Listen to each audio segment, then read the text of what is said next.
Good morning, class. Okay, let us all stand for our opening prayer in the name of the Father, the Son, and the Holy Spirit. Amen. Again, good morning. Okay, you may now take your seats and arrange your chairs properly. So how are you today? I'm glad to know that you are all good and fine. So did you eat your breakfast? Okay. So before we continue, let me check your attendance first. Is there anyone absent? Very good. No one is absent. Okay. So please be seated, everyone. Okay. So today we will going to tackle a new topic. So are you ready to listen? Okay. But before that, let's have our energizer first. Let's sing together. We will sing the song entitled Buyayang. Do you know the song? Okay, so you will sing with me out. Okay, so are you ready? Handa na ba kayo? Okay, so let's sing together the song, okay?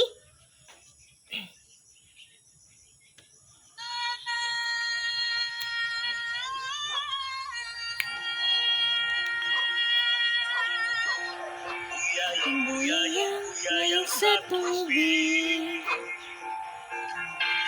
Pinapakayang walang kating-kating. Very good. Kapay-kapay sa tubig.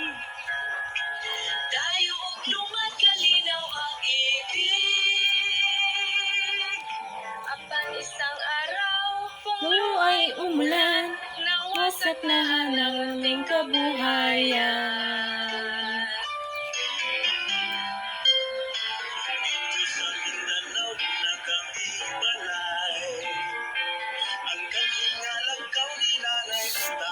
Don't talk with your seatmates. Let's sing together.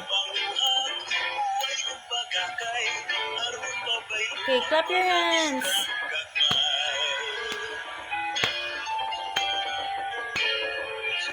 Isang tatay pang nagbungkay. Habang ninanay sa lupang di mahal. Munting paslit, nangais mag-aral. Limaan at sakit inuwi umiral. Halina't lumasin at maunawan. Uyong at muligling panay ang nagisan. Ang papain sa iyong iklathanan.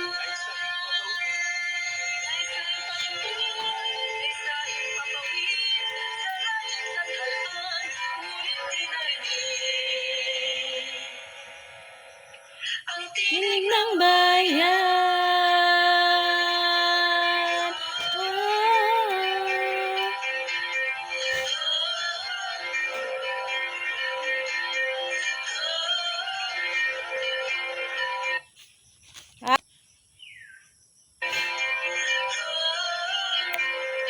Okay, so magsiupo na tayong lahat ng maayos. So, batay sa ating kinanta kanina na pinamagatang Buyayang, ito ay isang katutubong awit. So, ano ang iyong nararamdaman habang pinapakinggan o inaawit ang kantang iyon? Okay, kayo ay nasiyahan at ano pa? Yes, tama. So, ano sa tingin ninyo ang nais iparating o mensahe ng kantang iyon? Tungkol sa kapayapaan, kabuhayan ng mga tao? Yes, dahil doon ating napakinggan ang lereko ng kantang iyon na nagsasabi tungkol sa kapayapaan at kabuhayan ng bawat mamamayang Pilipino. So, maganda rin palang makinig tayo mga katutubong awit dahil ito ay nagbibigay sa atin ng mga kaalaman o iba pa. So ngayon, meron akong ipapatugtog na mga awit at huhulaan ninyo kung ano ang pamagat o title nito. Okay, nakuha niyo ba ang aking panuto? Okay, so, makinig ng mabuti sa awitin. At kapag gustong sumagot, you just need to raise your right hand. Okay? Okay, so makinig sa awiting aking ipatutugtog. Okay? Ano ang pamagat sa awiting ito? Yes, Ana. Tama, ito ay Liron-Liron Sinta. Alam niyo na ba ang kantang ito? Okay. Minsan, ito'y ating inaawit. Okay, bago tayo magsimula sa ating klase. Inaawit niyo rin to sa bahay ninyo? Okay. Next.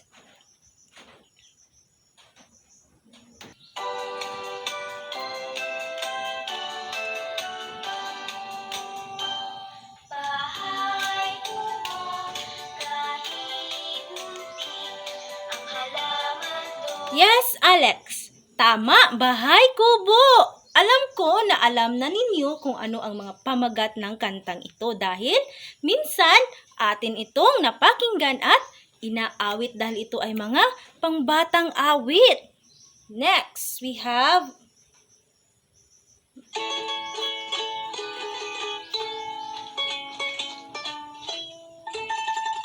Hiraya. Makinig ha.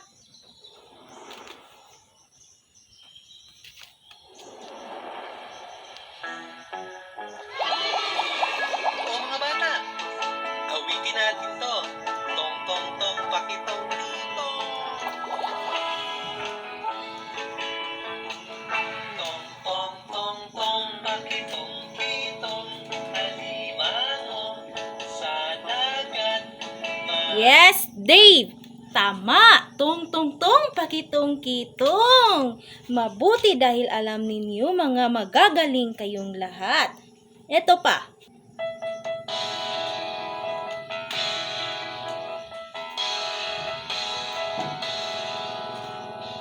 Si Belimon, na masul sa karagatan, nagakuha. Yes, Andre. Tama. Si Pilimon. Okay. We have the last song.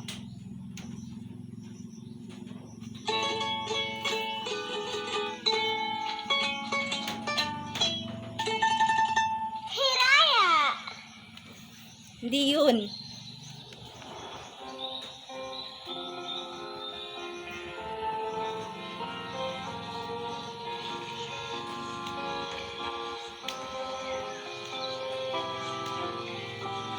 Makinig.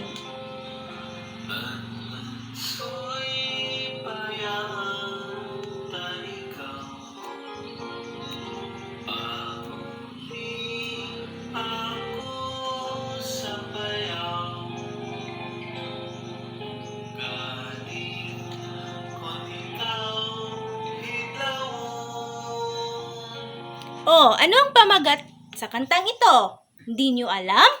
Ngayon lang ba ninyo narinig ang awiting ito? Okay. Ang pamagat ng kantang ito ay Dandansoy. Okay. So, 5 awiting aking ipinatugtog. Ito ang Liron-Liron Sinta, Bahay Kubo, Si Pilimon, Dandansoy at Pakitong-Kitong. Okay. Ano sa tingin ninyo? Bakit kaya ako nagpapatugtog ng mga kantang iyon? Meron na ba kayong idea kung ano kaya ang ating talakayan ngayong araw? Okay, tungkol sa mga awit? Ano pa? Yes, tama kayo. Meron kayong mga idea. Kaya ngayon, ating tatalakayin ang tungkol sa katutubong awit. Kaya makinig ng mabuti. Lahat ng mga kantang aking ipinatugtog kanina, ito ay nabibilang sa mga katutubong awit o mga sinaunang mga... Yes, tama.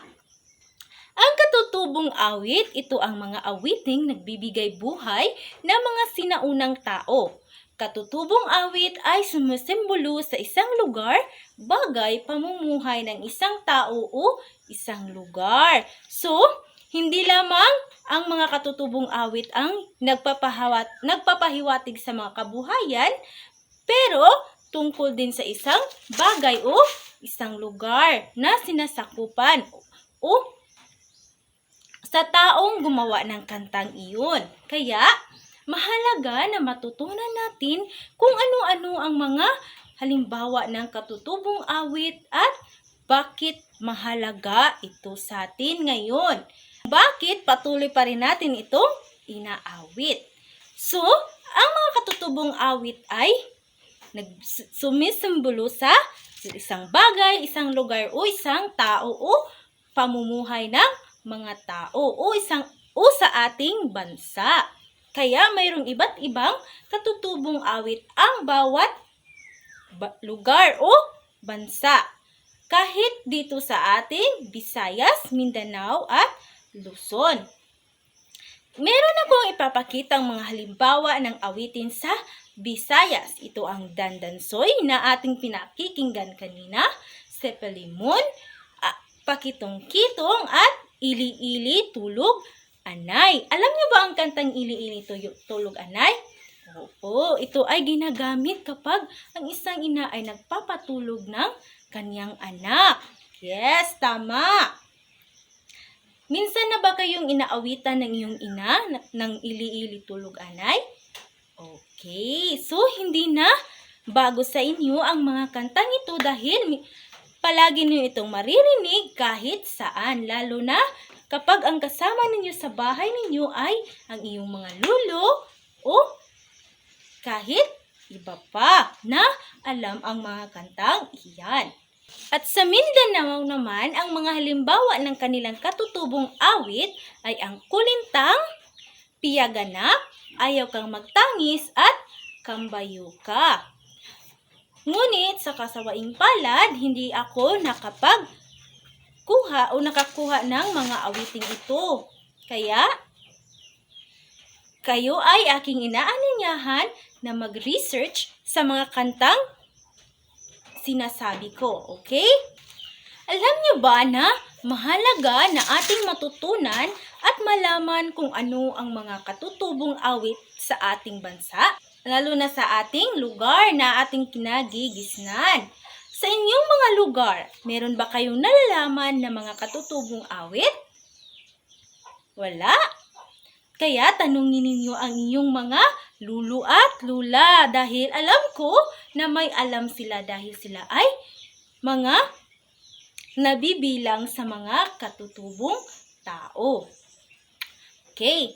Mahalaga na ating matutunan at malalaman ang mga katutubong ito upang ating maunawaan ang nais iparating ng bawat kanta at bawat liriko ng katutubong awit.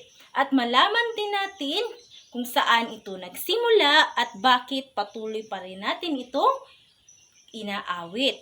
Kaya kailangan na ating pagtuunang pansin ang bawat mga katutubong awit dahil ito ay magagamit natin balang araw. Lalo na ang kantang Ili-ili tulog anay, di ba? Ginagamit ito ng iyong mga magulang. Yes. At hindi lang yan, pati yung bahay kubo, lerong-lerong sinta na ating inaawit sa loob ng silid-aralan at patuloy pa rin nating ginagamit at ginagamit ng mga guro para gawing energizer o pasigla ng mga mag-aaral bago magsimula ang klase. Ang mga katutubong awit na yun ay patuloy na ating mahalin at pangalagaan dahil hindi lamang tayo ang makakapag-benepisyo doon, ngunit ang mga future generations pa. Yung mga bata na maliliit o yung mga anak ninyo balang araw. Yes, magagamit ninyo at kaya mahalaga na inyong matutunan para kayo na din ang magturo sa inyong mga anak kung paano ito at bakit ito at saan ito nagsimula. Okay. May tanong ako. Ano sa tingin ninyo ang nais iparating ng mga awiting iyon sa atin? Tama, ang bawat awit na iyon ay may iba't ibang mensahe na nais iparating sa mga tagapagkinig. Lalo na sa iba't ibang aspeto, mayroong pangkabuhayan o sitwasyon ng isang lugar o pamumuhay ng bawat tao. Narinig niyo ba ang iyong mga magulang o mga bata na umaawit sa kantang iyon? Okay, mabuti naman dahil pinapatuloy pa rin nating tangkilikin ang mga katutubong awit. Hindi lamang katutubong awit ang ating tangkilikin. Dapat din nating pahalagahan ang mga bagay-bagay na nagmula pa noon o nanggaling pa sa mga sinaunang panahon, lalo na ang ating mga kasuotan at iba pa. Kaya mahalaga na ating ipreserba ang mga heritages o mga historical na mga bagay na hanggang ngayon ay ating pa ring nakikita at nagagamit. Okay, naintindihan nyo ba? So ano ang ating tinatalakay tungkol sa katutubong awit? Sa Visayas, ano nga yung mga halimbawa ng katutubong awit? Tama, Lirong-Lirong Sinta, Dandansoy, Sipilimon, Pakitong-Kitong, at iba pa. At sa Mindanao naman ay yung, yes, Ayaw Kang Magtangis. Ano pa? Kulintang? Yes, tama. Hindi lamang iyan, meron pang iba, marami pang mga katutubong awit na nabibilang sa lugar na iyon. So, naintindihan niyo ba ang ating tinatalakay ngayong araw? Okay, mabuti naman. So, ngayon, kayo ay aking hahatiin sa dalawang grupo. Ito ang unang grupo at ito ang pangalawang grupo. At ang gagawin ninyo ay kayo ay gagawa ng kilos o sayaw o actions na mababagay sa kantang pinamagatang Sipilimon. Okay? Anong gagawin ninyo? Yes, kayo ay gagawa ng iyong sariling actions na babagay sa kantang Sipilimon. At ipi-perform ninyo ito at isasagawa ninyo ito bukas bago magsimula ang ating klase. Naintindihan nyo ba? Okay. Kaya, yes. Okay. Kayo lang ang gagawa ng sarili ninyong mga kilos o mga actions na babagay sa kanta. Okay. Nakuha nyo ba ang instructions? Okay. Kaya, ngayon, dito sa ating pagtataya, kumuha kayo ng iyong isang pirasong papel at ng iyong lapis. Kaya sa ating pagtataya, kayo ay kumuha ng isang pirasong papel at isulat ito. Ang gagawin ninyo ay isulat ninyo kung saan nabibilang ang mga katutubong awit na ito. Okay? Nakuha niyo ba? So, anong gagawin? Isulat kung saan nabibilang ang mga katutubong ito. Okay. At bibigyan ko kayo ng 5 minuto. Yes, madali lang naman yang sagutan kasi natalakay na natin yan kanina. Nasabi ko na kung saan yan nabibilang. Kaya, ngayon, ang yung gagawin ay pag-isipan o isipin kung saan ito nabibilang. Kaya, bigyan ko kayo ng 5 minuto. Tapos na ba? Kapag tapos na, ipasa ang iyong papel sa iyong unahan at huwag tumayo. Okay? Kamay lang at ang papel lang ipasa ninyo. Okay? At kumuha ng iyong notebook dahil para sa inyong takdang aralin. Kunin ninyo ang notebook ninyo sa araling panlipunan at isulat ito. Okay. Kayo ay gumawa o gagawa ng isang poster tungkol sa katutubong awit. Okay, alam niyo ba kung anong poster? Nakagawa na ba kayo ng mga poster? Okay. So, ang gagawin ninyo ay gumuhit kayo ng mga bagay o kahit ano na